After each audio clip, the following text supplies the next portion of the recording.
Hello दोस्तों, नमस्ते। आज मैं आप लोगों को एक नाच गीत सुनाने जा रही हूँ। आप लोग सुनिए, मेरे चैनल को लाइक शेयर सब्सक्राइब करिएगा। कमेंट में आप लोग जरूर बताइएगा नाच गीत आप लोगों को मेरा कैसा लगा।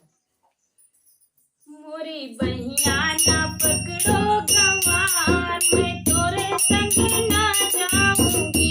मोरी बहिया ना पकड़ो गंवार, मैं तोरे संग ना जाऊंगी। मोरी बहिया ना पकड़ो गंवार, मैं तोरे संग ना जाऊंगी।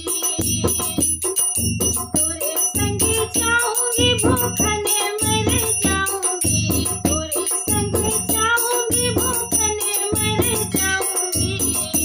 मेरे मैके में होटल हजार, मैं तोरे संग ना जाऊंगी।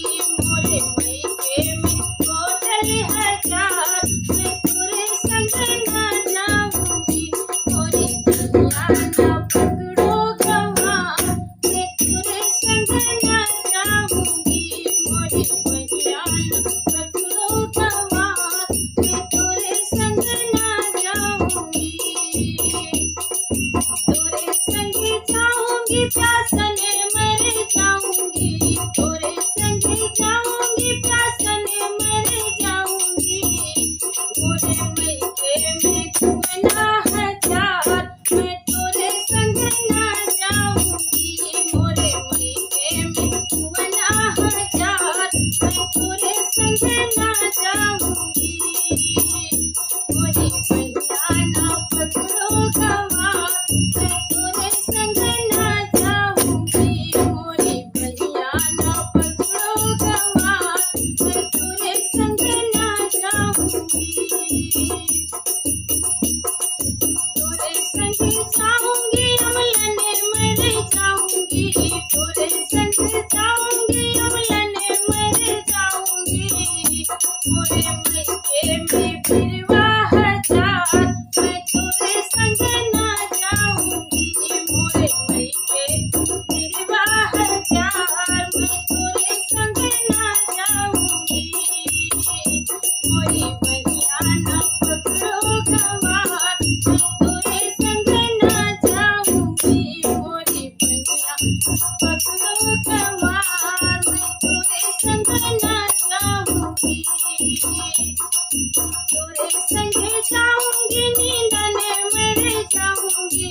तोरे संग जाऊंगी, नींदने मर जाऊंगी। मेरे मैके में बिस्तर हजार, मैं तोरे संग ना जाऊंगी। मेरे मैके में बिस्तर हजार, मैं तोरे संग ना जाऊंगी। मोरी बहिया ना पकड़ो गंवार, मैं तोरे संग ना जाऊंगी। मोरी बहिया ना पकड़ो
मिलेगी कभी